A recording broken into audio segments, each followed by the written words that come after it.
Boa noite, como vai? Vai bem? Está no ar pela TV Pantanal, canal 22, emissora do Grupo Gazeta de Comunicação, programa Opinião. Hoje a gente, nesta quarta-feira, que foi um crepúsculo, né? Que foi um fim de tarde aí, início de noite, chuvoso. Deu uma trégua agora, uma chuva de vento forte inclusive, né? Foi rápida, assim, de uns talvez 20 minutos, dependendo da região. Enfim, a gente está aqui ao vivo com o programa Opinião nesta quarta-feira, 29 de março de 2023. Satisfação em estar com você mais uma vez ao vivo. Aliás, daqui a menos de um mês o Opinião faz aí 3 aninhos, não é? Nessa nova leva que Lorenberg e eu e toda uma turma que está por aqui, não é? Nossa equipe. Estamos completando 3 aninhos aí no ar, ao vivo, e é bom ressaltar que nós tivemos uma pandemia, e mesmo com pandemia ao vivo, não é, a gente aqui sempre ao vivo, trazendo sempre uma boa notícia, uma boa entrevista, boas notícias com boas entrevistas, e graças a Deus atravessamos mais essa. E Opinião, chegando aí à marca dos seus 3 anos no ar, aqui, de segunda a sexta, não é? Ó, daqui a pouco a gente vai, pelo menos está marcada para hoje, uma entrevista aqui no Opinião com a vereadora Maísa Leão, né? Ela confirmou a entrevista conosco, estamos aguardando a chegada dela aqui no estúdio, para que possamos falar não só do trabalho dela, como também as notícias lá do parlamento, tudo que tem havido, não só relacionado ao mandato dela, como também saúde pública e outras demandas mais aqui no Opinião de hoje. Esperamos aí pelo menos um sinal da vereadora Maísa Leão aqui no programa Opinião desta noite. Professor Lorenberg, boa noite. Boa noite, Paulo Coelho, e um grande abraço, mas um grande abraço mesmo a todos os nossos telespectadores, a razão maior do nosso programa. De fato, Paulo, você tem razão. Daqui a um mês nós completamos 1 ano e... 1 ano não, 3 anos. 3 anos, mais um ano, né? Mais um ano. Mais um ano, completamos 3 anos e que não foi tarefa fácil, viu? O amigo telespectador que nos acompanha desde o começo sabe muito bem disso, que não é tarefa fácil você manter toda noite uma entrevista. Nós repetimos os entrevistados, mas a entrevista foi diferente uma da outra. Se nós pegarmos alguém que veio aqui 4, 5 vezes, cada uma das entrevistas foi completamente diferente da outra. Os assuntos não se repetem, necessariamente não se repetiam, né? Porque tem sempre novidade. Até por isso que a gente convida, não é porque tem ciclo a cumprir. E sempre são autoridades políticas, principalmente, sempre tem assunto que a gente pode estar mudando aí a abordagem, o ângulo e tudo mais. De forma que cá estamos nós, bem fortes e firmes nesse sentido. E é interessante que a gente fale, é importante que a gente registre que essa pandemia aí, ela foi avassaladora com muita gente. Quando eu falo de empatia, empatia é se colocar no lugar do outro, né? Às vezes a gente noticia aqui, como a gente fez durante esses anos aí, esses 2 anos no mínimo aí de pandemia. Pessoas que se foram, né? Quando a gente está noticiando aqui, ó, lembra daquele quadro que tinha, que a gente todo dia falava aí, atualizando aí os números? Então, são pessoas que, de algum modo, estavam sofrendo muito com perdas de parentes e amigos, né? Nós tivemos perdas também aqui, nossa equipe de trabalho, nós tivemos perda. Aqui no programa Opinião tivemos uma perda, que foi do nosso colega da técnica ali, o Odílio. O Odílio não resistiu, né? Ele contraiu aí a Covid, tentou se tratar, mas aí a doença acabou vencendo. Infelizmente perdemos o nosso Odílio.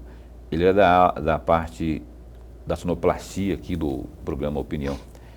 E uma grande tristeza, uma grande perda. E assim foi na vida de muita gente, conhecidos mesmo, assim, só de saber que gente que eu tinha convívio constante aí, que a gente se falava sempre, não é? E que por consequência dessa doença aí, acabou não resistindo, né? E muita gente subestimava, e aqueles que não tinham uma imunidade boa, que não tinham uma saúde boa também, né? Porque aqueles que tinham comorbidades, esses tinham uma facilidade maior de contrair e dificuldade maior de se recuperar, não é? Pessoal com diabetes, outros tipos de doenças crônicas, esse pessoal teve uma dificuldade maior e tem muita gente que acabou não conseguindo se convalescer, infelizmente, não é? No grupo Gazeta, nós também tivemos baixas, tivemos perdas irreparáveis de pessoas assim das nossas equipes, né, de trabalho aí que não resistiram também às consequências da pandemia da Covid-19. Felizmente, não é, nós já atravessamos, existe ainda aí a doença, só que ela está sob controle e tomara que a gente aprenda também, não é, nós, enquanto cidadãos e enquanto governo, agentes públicos, né, que esses também tenham aprendido a não subestimar aquilo que acaba trazendo tragédias às famílias de muitas pessoas, né? Então, fica o registro aí que o Opinião, que começou lá em 27 de abril de 2020, ele pegou justamente esse temporal, essa tempestade, mas conseguimos atravessar, graças a Deus, não é? E graças a Deus, Maísa Leão chegou aqui também, né? A gente agradece, vereadora, obrigado por ter vindo aqui ao programa Opinião, mais uma vez que a gente convidou, e mais uma vez ela aceita. Eu cumprimentei você já, né? Já. É porque eu garro na conversa aqui, rapaz. Vereadora, muito bom tê-la aqui, não é? E eu sei que já estava num evento também, teve manifestação. Rapaz, mas esse negócio que estão querendo fazer, estavam querendo, parece que não vão fazer mais com aquelas pessoas que são especializadas em cuidar das crianças especiais nas salas de aula. É horrível isso, não é? Só o fato de passar pela cabeça, a questão do contrato que estava com problema de licitação e tudo mais, mas reveja o contrato, mas não tire a sequência do serviço, né, que é fundamental para as nossas crianças. Eu queria abrir o programa lhe questionando sobre em que pé que está isso aí, porque isso deu um susto em muitos pais, inclusive aqui na capital. Boa noite. Boa noite, quero agradecer o convite. É um grande prazer estar aqui. Vocês sempre estão abordando os temas importantes na hora que é importante.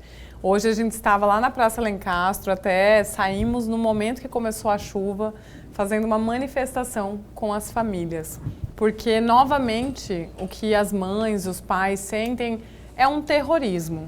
Esse terrorismo do não saber, do se sentir humilhado, de não sentir acesso à Secretaria de Educação. Quando as mães procuram para perguntar informações, muitas vezes as pessoas que são responsáveis se sentem irritadas, não gostam de ser abordado o assunto. E ontem a gente teve esse comunicado intempestivo, desnecessário e, digo, irresponsável, de que seria suspenso todo o atendimento das CADs do dia seguinte. Então, um comunicado que chega lá por 3 horas da tarde, mãe, se vire, amanhã não tem quem cuide do seu filho. Em cima da hora. Em cima da hora, sem nenhuma explicação, realmente para deixar o pânico pairar no ar. E na hora que o comunicado aconteceu, eu faço parte de diversos grupos de famílias atípicas, as mães começaram a replicar isso nos grupos e falar, e agora, vereadora, me ajuda? Eu, no momento que vi o comunicado, já tinha falado sobre isso na semana passada, na sessão, porque quando foi suspensa a licitação pelo TCE, na decisão, no corpo da decisão, deixa muito claro que não era para ser suspenso o serviço. Que sim, teria que ter um novo certame, né, que o contrato tem problemas, que a licitação tem problemas, mas que o serviço é um serviço essencial que precisaria continuar enquanto um novo certame fosse feito. E eu falei na sessão na quinta-feira, eu falei, eles vão suspender esse atendimento.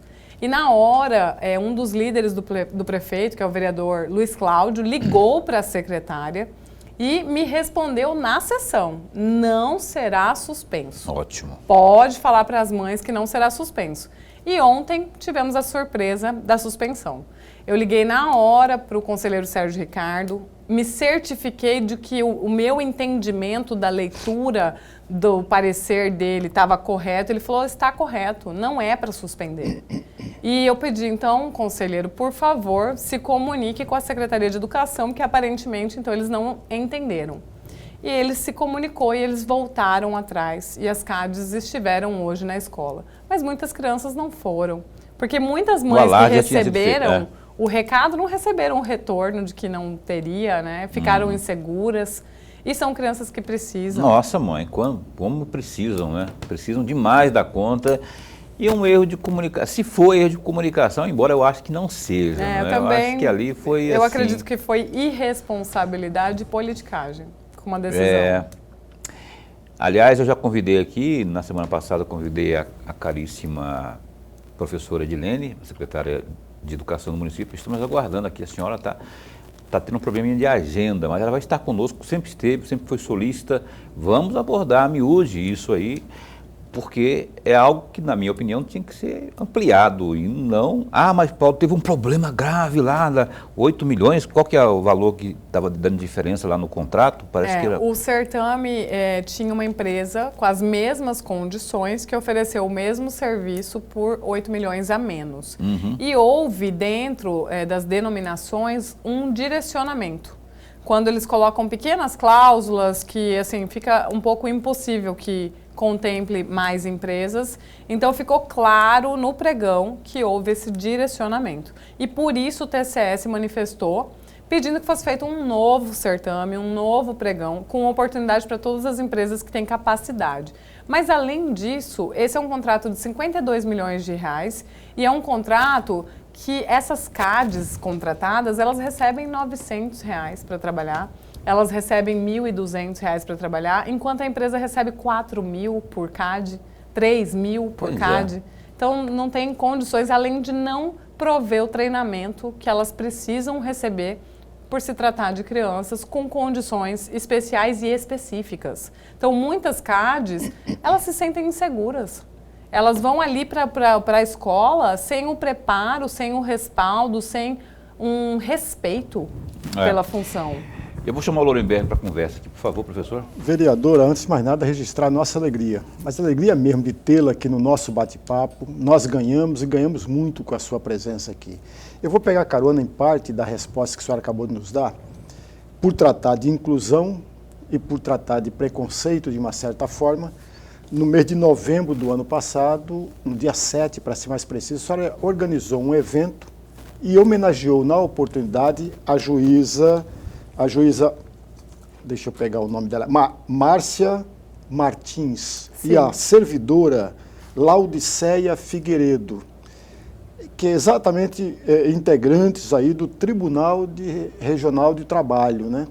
Que faz parte do subcomitê de acessibilidade. E eu gostaria muito de ouvi-la a respeito, vereadora, a respeito desse trabalho aqui, tanto desenvolvido pelas duas homenageadas e de uma forma geral. Márcia Martins é juíza do TRT. Ah, do TRT. Exatamente. A doutora Márcia, junto com a Laudiceia, que é uma servidora de carreira, elas implantaram uma cartilha e todo um projeto de inclusão na prática. Porque a Laudiceia, ela é uma mulher albina, que tem baixa visão e que é autista. E ela tinha muitas dificuldades, sendo servidora concursada, de atuar junto com a equipe lá no TRT. Ela muitas vezes se sentia excluída, muitas vezes ela sentia que o trabalho não fluía, ela até pensou em alguns momentos que seria uma incapacidade dela de adaptação. E a doutora Márcia, com muita sabedoria, com muita sensibilidade, passou a ouvir a Laudiceia e compreendeu que era uma questão de informação, de implantação, de inclusão na prática. E aí iniciou-se um núcleo, esse núcleo fundou a cartilha e os profissionais do TRT foram capacitados para entender como é trabalhar com uma pessoa autista, como é trabalhar com uma pessoa com deficiência, o que é preciso adaptar para que esse trabalho seja bom para todos. E elas conseguiram resultados muito expressivos, tanto que foram premiadas. Então é um trabalho que eu tenho um grande orgulho de conhecer e não teria como não homenagear.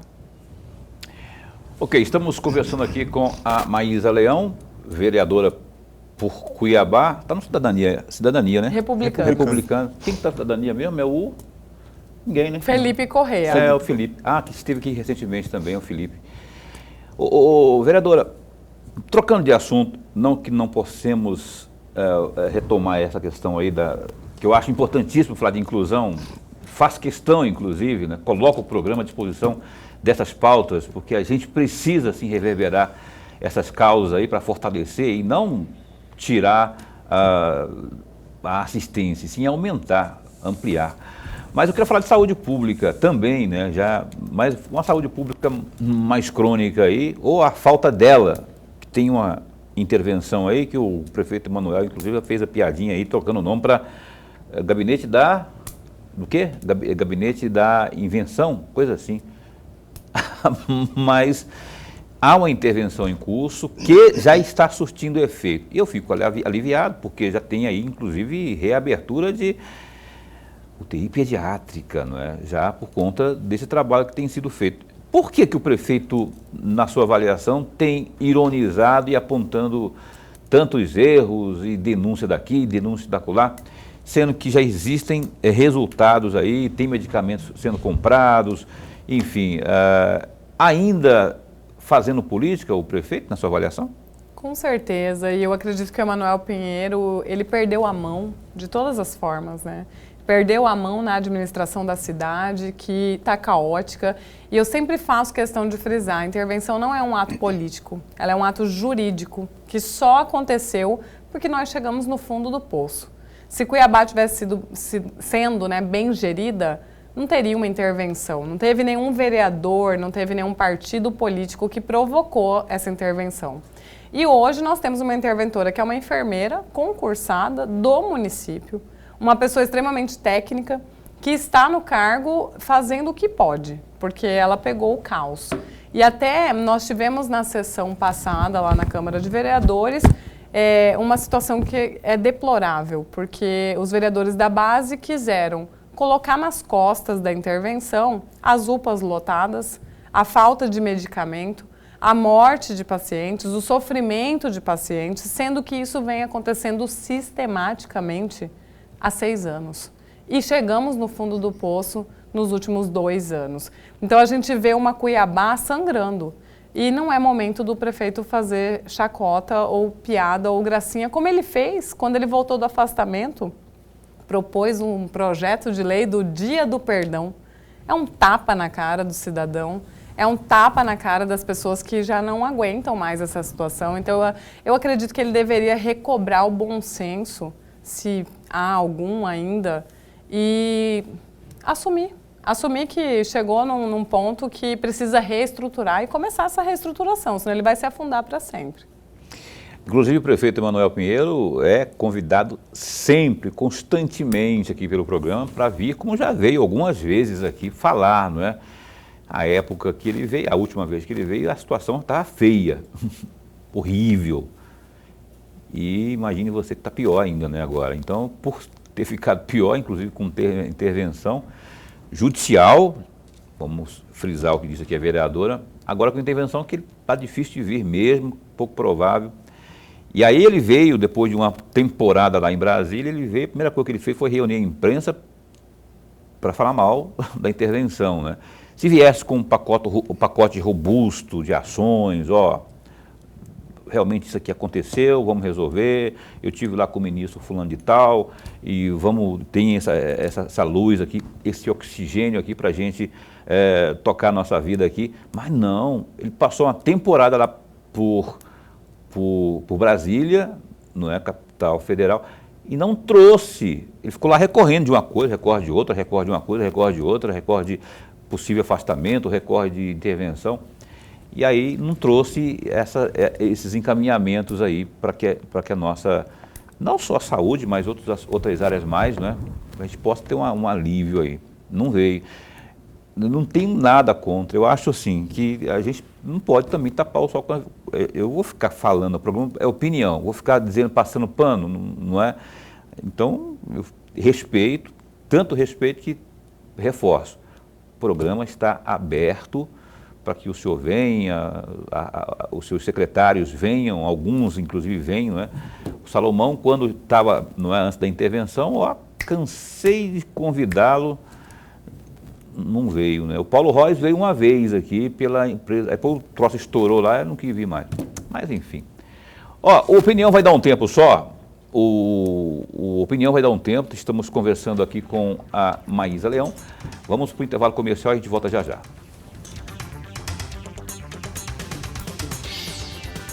Bem, cá estamos de volta aqui ao vivo com o programa Opinião. A nossa entrevistada de hoje é a vereadora Maísa Leão, do Republicanos, viu? A gente já continua. Eu quero antes, porém, abrir espaço para o Gazeta Digital, www.gazetadigital.com.br.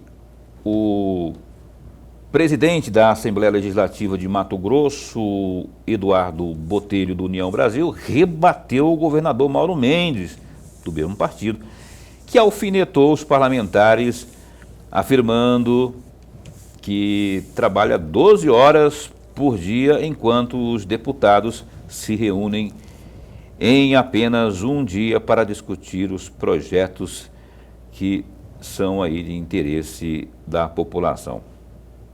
Nesta quarta, 29, Botelho afirmou que o trabalho dos deputados não se resume apenas em sessões plenárias. Para reforçar a tese, ele citou as reuniões das comissões permanentes, as CPIs, audiências públicas e agendas nos municípios do interior.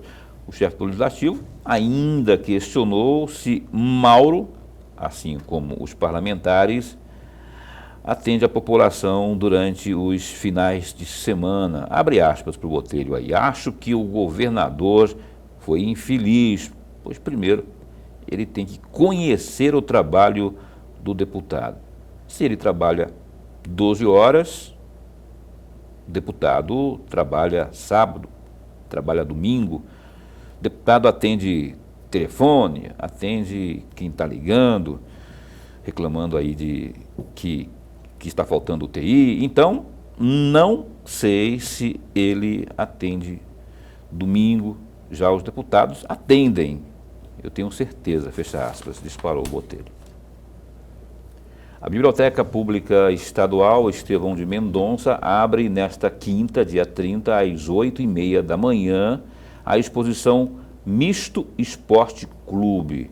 A mostra é realizada em comemoração aos 304 anos de Cuiabá e segue aberta para visitação até o dia 14 de abril, de segunda a sexta, das 8h30 às 5 da tarde. A exposição contará parte da história do clube por meio de troféus, camisas, revistas e fotos. O Misto Esporte Clube, fundado em 20 de maio de 1934 em Cuiabá, é considerado um dos clubes mais populares de Mato Grosso. O clube alvinegro é o maior vencedor do campeonato mato-grossense, com 24 conquistas.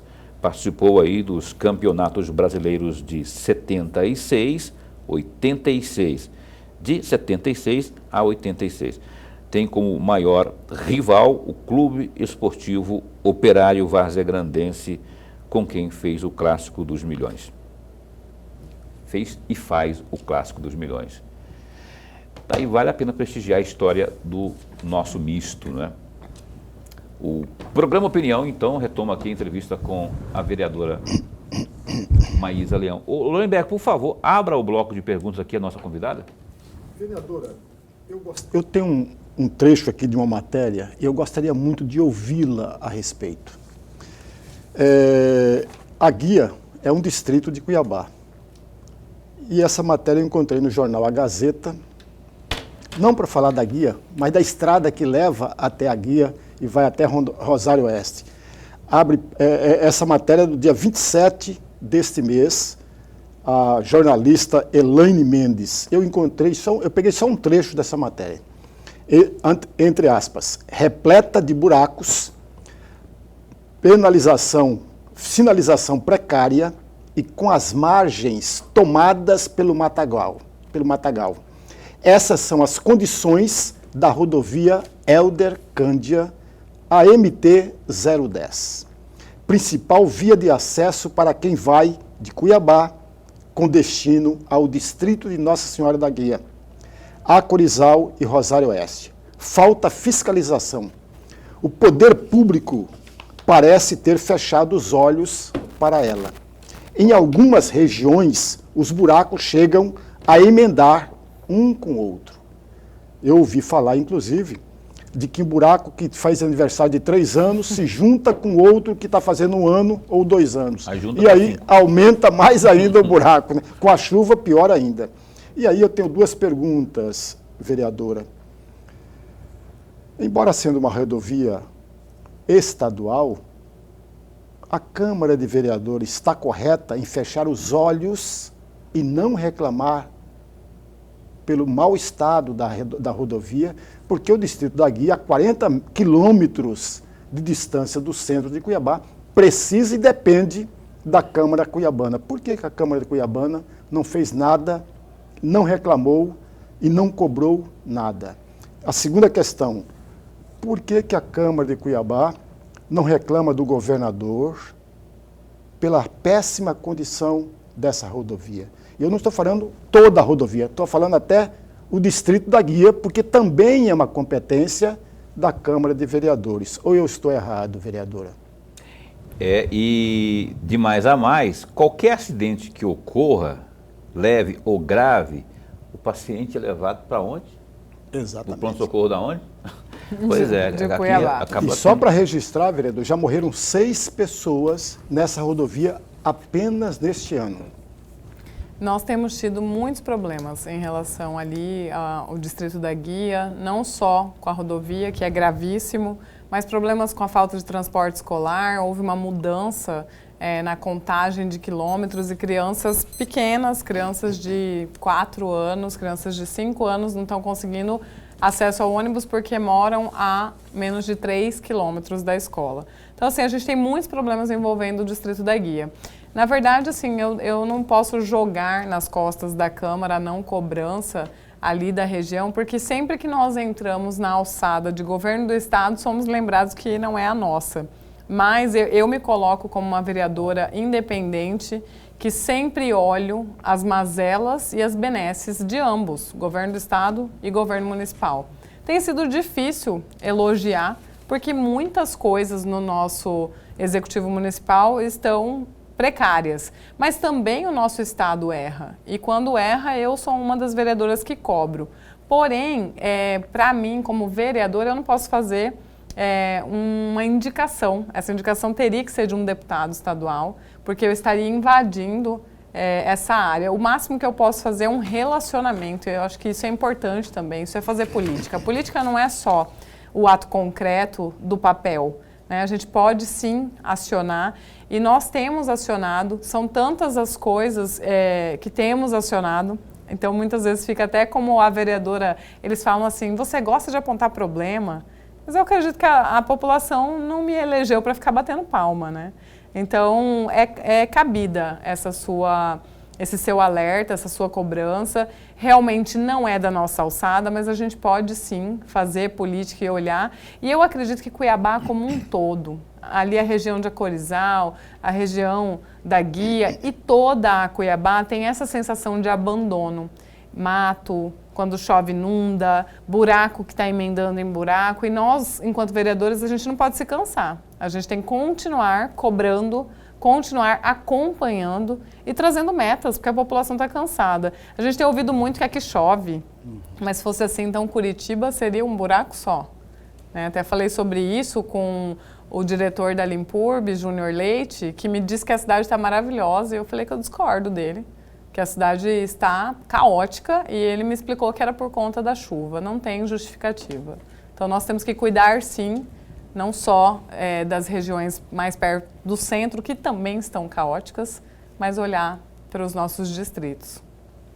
Eu quero voltar a falar de saúde pública. Não tem como não enfatizar, pelo menos tem outras ações, tem outros assuntos também? Tem, sim senhor, mas eu quero dar uma abordada aí. Nessa alegação que eu vi, o Chico Dormil, o presidente da Câmara, maludo, dizendo que esses números aí, alegados aí de um déficit de mais de R$500 bilhão, 548 milhões, para ser mais exato aí, que isso no orçamento, que isso não existe, e desafiando. Eu dou aula para vocês, se vocês quiserem que eu ensino como que faz essa interpretação aí.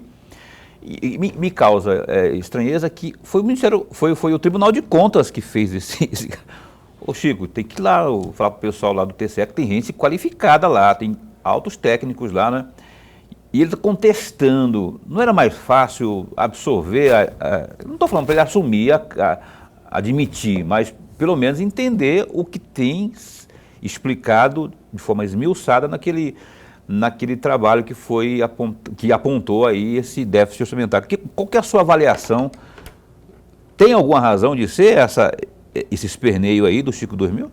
Eu acredito que assim, a Câmara de Vereadores ela foi colocada à parte da intervenção, e eu até falei sobre isso no plenário, mas não foi pelo TCE, foi pela decisão. A decisão colocou que a interventora teria que enviar o relatório para a Assembleia, para o Tribunal de Justiça e para o Tribunal de Contas. E não colocou a Câmara de Vereadores na decisão.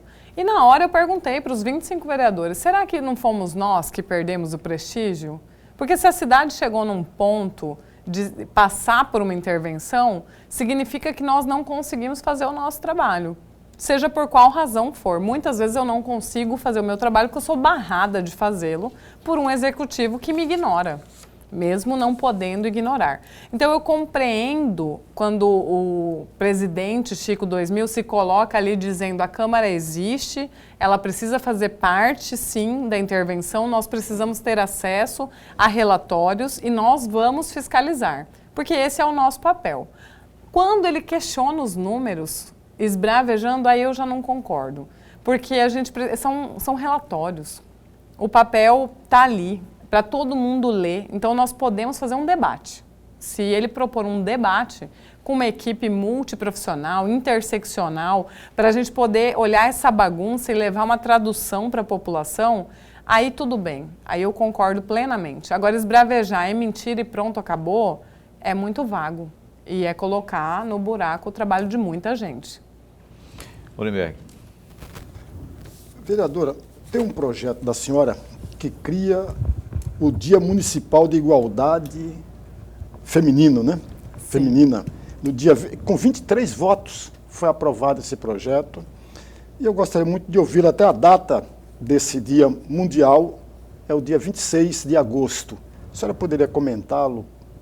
Dia 26 de agosto, todo dia 26 de agosto é comemorado o Dia Municipal da Igualdade Feminina. O que vem a ser esse igualdade feminina? O que o senhor quer dizer com isso? Então, as políticas para as mulheres, que infelizmente são minorias representativas e que ainda sofrem muita violência no nosso país, elas precisam ser políticas afirmativas. Então, a gente colocar um dia, marcar um dia para se conversar nas escolas, nos locais públicos, nas câmaras de vereadores e na cidade sobre o que é igualdade feminina, e colocar isso em amplo e restrito acesso para a população é fortalecer as mulheres a entenderem quando são violadas do seu direito de existir, do seu direito de trabalhar. Então a igualdade nesse dia ainda foi o dia fatídico, que a gente teve um feminicídio no Pedra 90, da menina, 24 anos, menina, né? Emily Bispo.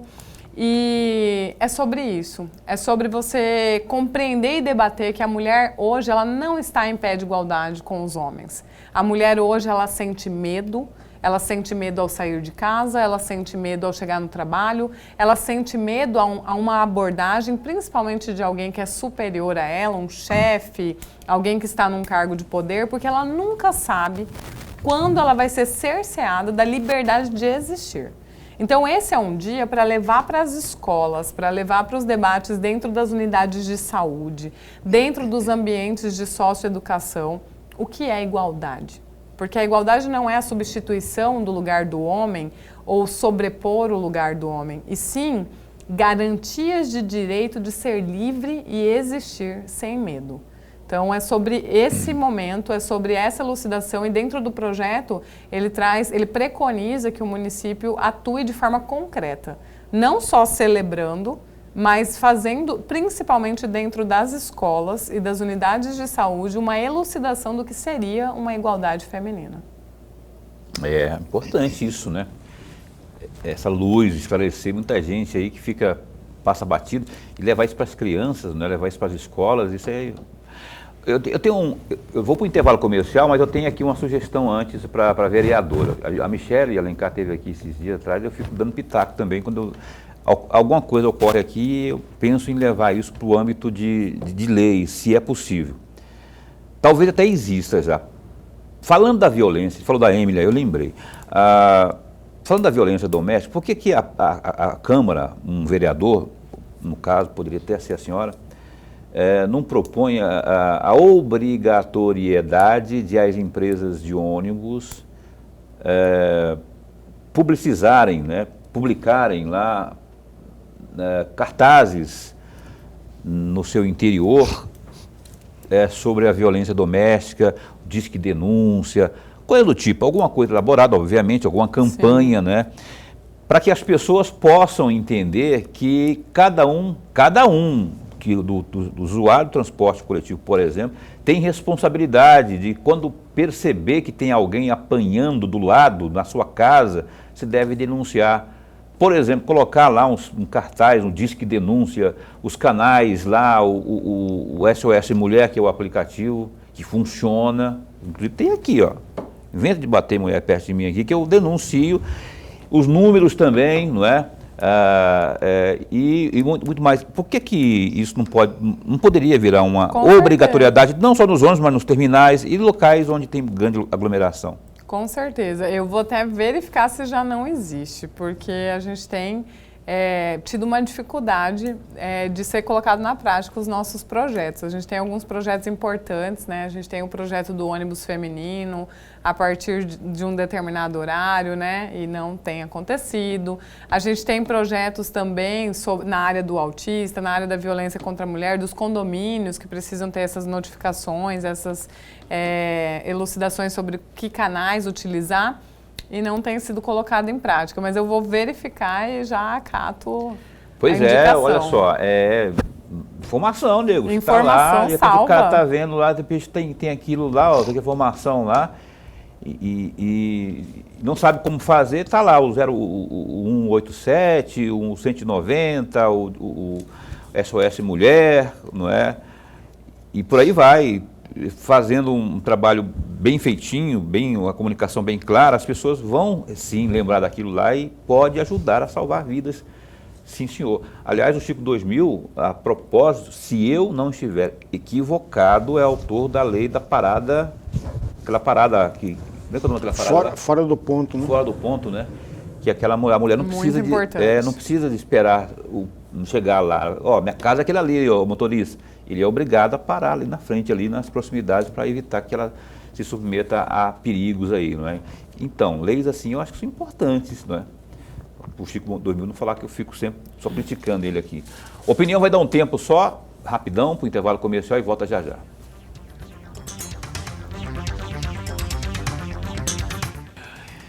Cá estamos de volta ao vivo, o programa Opinião com Maísa Leão, até rimou, não é? Uhum. Aqui. E olha só, vereadora, parece que no próximo dia 6, Vossa Excelência vai se licenciar. Sim. Vai se licenciar do cargo de vereadora para dar vaga aí, um rodízio, né, para os suplentes. O que ocorre, rapaz, é que quem que vai? É o Eleus Amorim, que é do Cidadania. Ele é o próximo suplente. Só que depois dele, se ele se declinar, quem que vai ser? É o Álvaro Camargo, não é? Isso. Isso já está definido já, que a senhora vai se licenciar, já está definido, né? Sim. Primeira pergunta, já sabe quem que vai ser, quem que entrará? E segunda pergunta, Ainda não. a segunda pergunta, a senhora vai receber por esse afastamento aí? Não vou receber, quero deixar muito claro para a população, e inclusive fiz essa fala, né, que é uma licença não remunerada. E por quê? Porque muitas vezes as pessoas não entendem. Eu, quando não era política e olhava de fora, eu ouvia muita gente falando assim, isso aí é conchavo, isso aí é toma lá da cá, isso aí é esquema. E hoje, vivendo a política, eu sou fruto da suplência, né? Eu fiquei como primeira suplente e tive a oportunidade dentro de um rodízio pensado com justiça. Porque para você ter uma cadeira na Câmara de Vereadores, você precisava, na eleição que eu concorri, fazer 11 mil votos. E o vereador mais votado foi o vereador Diego Guimarães, que fez 4.200. Ou seja, ninguém sentou ali naquelas cadeiras sozinhos. Todos precisaram de uma chapa, todos precisaram dos votos desta chapa. E nós tivemos a chapa mais votada da eleição de 2020, que foi a chapa do Cidadania. E como o vereador Diego Guimarães cumpriu com esse nosso acordo que nós fizemos de abrir para os suplentes, eu, quando me tornei titular, falei, não vou deixar de cumprir o acordo. Então, indiferente de quem vai assumir, né, a gente sabe que o Eleus é o terceiro suplente, mas ele é um empresário.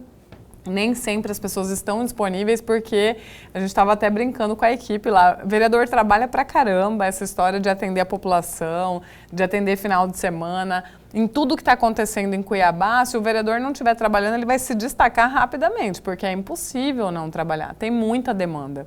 Então, a gente tem o Eleus, que é um empresário, e a gente tem o Álvaro Camargo, que é um engenheiro sanitarista, e ambos serão avisados, o Eleus tem a preferência, se ele não vier, o Álvaro vai vir, e eu estou aí cumprindo uma licença não remunerada, uma licença onde eu estarei disponível para esse vereador que vai assumir, não vou abandonar os trabalhos, a minha equipe estará lá engajada para fazer o melhor trabalho para ele, mas eu continuarei disponível para a população e acho justo. Foi isso que me trouxe até aqui, foi isso que me deu a oportunidade de ter um mandato antes de me tornar titular. E eu jamais viraria as costas para a minha história, né? Vai de 6 de abril até que dia mesmo? Até 8 de maio. Eu volto para o meu aniversário. Meu aniversário é 10 de maio, eu quero estar lá trabalhando. Então vai ser curtinho, então. 31 dias. 31 dias. Não remunerado, viu? Vai ficar falando. Exatamente. Não vai falar que a vereadora está passeando bom, com o dinheiro do povo. Vai tirar férias. Exatamente. Não, ela não vai receber por isso, não. Então, vamos só esperar quem que vai ser, se o Eleus da Guia Sul, né? Ou o Álvaro, ver quem que vai, qual que vai ser o entendimento deles aí para ser o substituto da caríssima Maísa. Por favor, Lorenberg. Vereadora, vamos retomar aquela última resposta do bloco anterior, que falava exatamente da violência sofrida da mulher. Tem uma frase aqui que a senhora mencionou no dia 8 de março, portanto agora, e eu encontrei na imprensa Cuiabá. A senhora disse o seguinte, um trecho que eu peguei. Agressores de mulheres não têm cara de bandido. São pessoas comuns. Precisamos mudar o cenário da violência urgente. Fecham aspas. E aí eu vou fazer duas perguntas, vereadora, muito mais para uma provocação, e provocação no bom sentido, da reflexão mesmo. A primeira questão é, como mudar esse cenário? Como que faz para mudar esse cenário? A segunda questão, eu vou dar alguns números aqui que eu gostaria também de uma reflexão sua. Em 2021, 43 feminicídios. Enquanto a taxa de feminicídio no país é de 1,2 para cada 100 mil mulheres, no estado de Mato Grosso é 3,6 para cada 100 mil. E agora, por fim, até quarta-feira que passou, está registrado 13 feminicídios até a última quarta-feira, a quarta-feira anterior. Esses números aqui, que são assustadores, eu pelo menos assusto com esses números, eu posso dizer, vereadora, que o governo do estado de Mato Grosso fracassou no combate ao feminicídio ou ainda é muito cedo para isso? Com certeza, o governo do estado de Mato Grosso precisa investir mais. Eu estive falando sobre isso, não só eu, como deputada Janaína Riva e outras pessoas da sociedade civil, como delegadas, juízas e pessoas que atuam nessa área.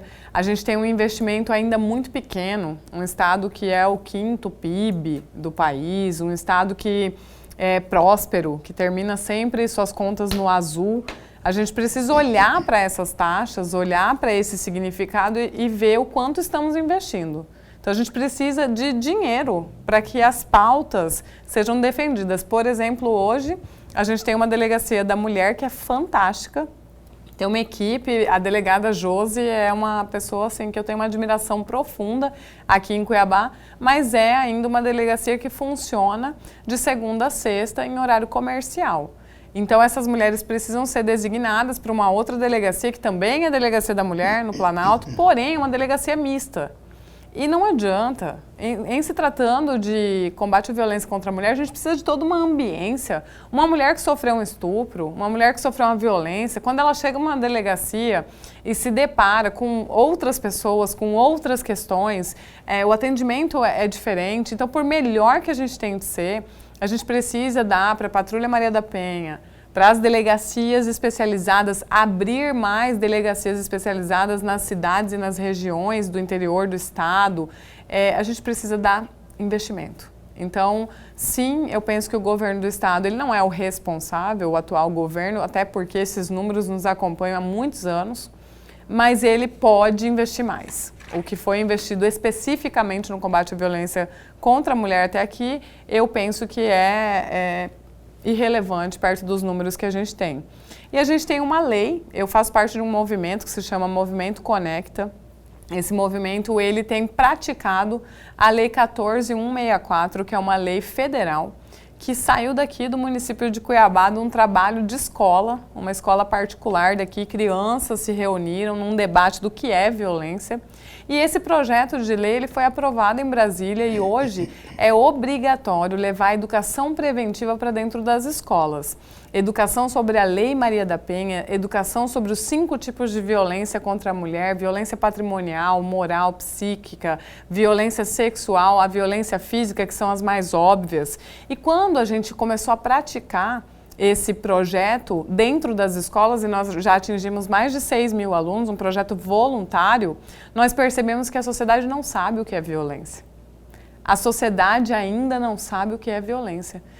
Então, quando eu digo que o agressor de mulheres ele é um homem comum, é para a gente compreender que não é coisa de bandido, que é uma coisa que infelizmente acontece em muitas casas.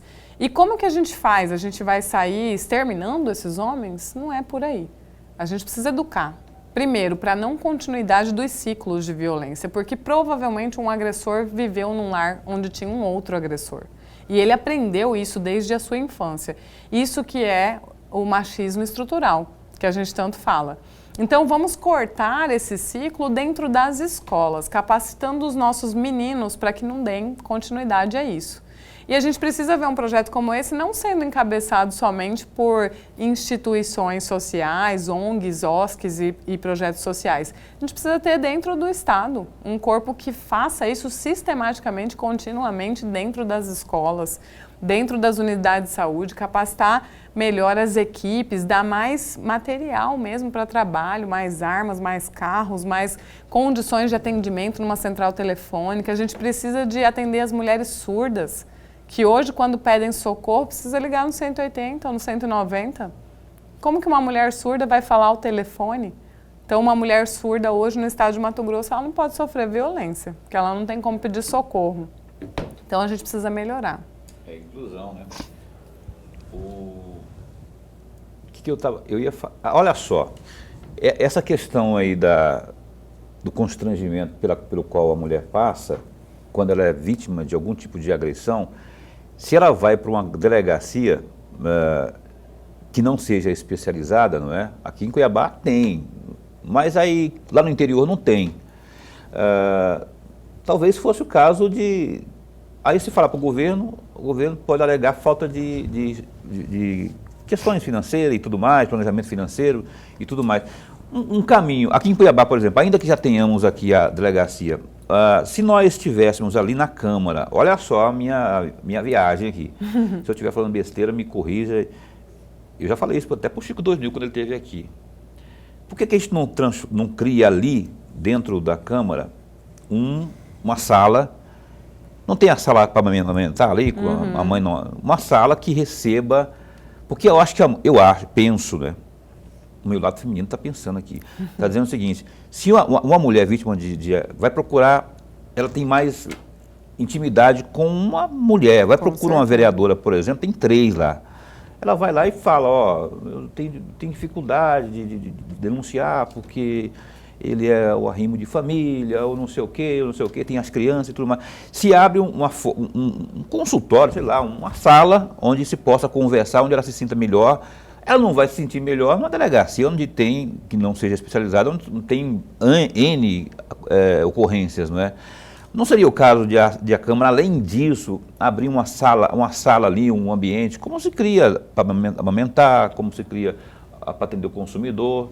Não seria também uma forma de estar ajudando isso aí? Porque eu falo porque elas se veem na figura de uma vereadora, por exemplo, mais tranquilidade para desabafar, para inclusive falar coisas que ela talvez não falasse para um escrivão, por exemplo, homem. Na verdade, eu penso que a gente tem que ter núcleos, né, de atendimento, não sei se exatamente na Câmara, mas a Sala da Mulher da Câmara, sim, pode ser mais utilizada para essa abertura. Eu acredito, a gente tem no HMC um núcleo de atendimento às mulheres, né, inclusive eu tenho tido bastante debates com esse núcleo, porque o núcleo existe, mas todas as vezes que eu estive lá, eu infelizmente não encontrei ninguém em atendimento. E a gente não pode dizer que não estamos tendo casos, né? Porque, em contrapartida, eu faço parte de uma ONG que se chama Lírios, e essa ONG tem mulheres em fila de espera hoje para atendimento psicossocial, né? Principalmente o atendimento psicológico, né? Porque a terapia de uma mulher que foi eventualmente estuprada, violentada durante anos, que teve seus filhos violentados durante anos, ela pode durar uma década, né? E a gente tem que dar suporte para essa mulher. Então, eu acredito que nós podemos ter núcleos dentro da cidade. Eu falei sala por falar sala, mas pode ser núcleo, setor, departamento. E com mulheres, concordo com você. Exato, porque mulheres. Você imagina que você sofreu agressão, e aí você chega lá, é um escrivão homem, aí você tem que ir no IML, aí você tem que fazer um exame de corpo de delito com outro homem, aí você tem que fazer uma descrição, e aí no meio disso chega alguém, um agressor que foi preso, ou alguém. Então a gente precisa proteger essa mulher. Essa mulher precisa ser, de fato, acolhida com uma estrutura, né? Estrutura também para quem trabalha, porque eu conheço a Tenente Coronel Mirella, a delegada Josi, a delegada Mariel, que são mulheres que atuam nessa área, a defensora Rosana Leite, são extremamente engajadas, mas muitas vezes falta recurso. Então precisamos de recurso. E tem homens também, o doutor Jamilson. Com certeza. Ele é um dos Ele faz parte do movimento Conecta junto conosco. Né? Lá do Tribunal de Justiça, o desembargador que teve também aqui aquela vez, o Zuquim também, né? Ele tem, assim, posições bem firmes. Eu quero encerrar o programa aqui, Maísa Leão, vereadora por Cuiabá, não é? Sobre essa campanha aí, Doação é Inclusão, aí no mês de março, que iniciativa de vocês, da sua, né? Que arrecadou aí absorventes. Como é que foi, já que estamos chegando ao final do mês de março, bem rapidinho aí, 1 minuto, para a gente falar dessa campanha.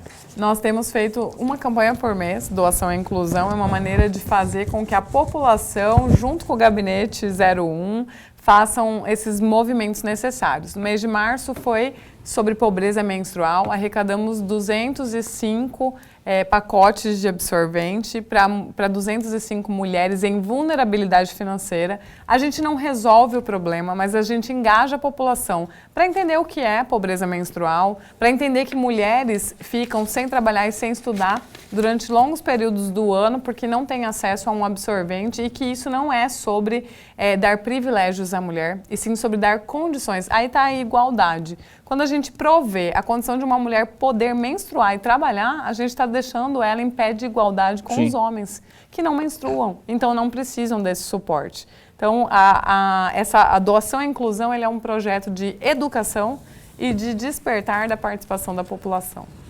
Muito bem, a gente não tem mais tempo. O Nuremberg queria perguntar mais um monte de coisa ali, que ele fica anotando, né? Mas não dá tempo, Nuremberg, não adianta. Na próxima ela vem aqui, você pergunta aí. Obrigado, viu, vereadora Maísa Leão. Boas férias aí. Boa licença aí, né? Não remunerada, diga-se de passagem. e o espaço está sempre a postos para bem informar. Obrigada. Obrigado a Evelyn Ribeiro, que é a assessora de imprensa ali, jornalista, minha colega, não é? A quem eu devo até pedir desculpas. Esse dia eu fui meio ranzinza com ela aí, e eu não gosto de ser ranzinza com ninguém, aí eu gosto também de pedir desculpas, porque eu não tenho problema nenhum com isso, não. Grande jornalista, inclusive, viu, Lemberg? A Evelyn está ali, ó. Tá meio bravinha comigo, mas eu estou pedindo desculpas aqui. Olha só, amanhã a gente entrevista, até amanhã. Até amanhã. Amanhã a gente entrevista aqui mais uma mulher, que é a doutora Ana Peterlini. Ela é promotora de justiça da área do meio ambiente. Vai estar falando sobre algumas legislações, algumas leis novas aí, Chapada dos Guimarães, vamos falar também do Pantanal e muito mais. Ana Peterlini ao vivo no programa Opinião de amanhã. Até lá, fica bem, fica com Deus também.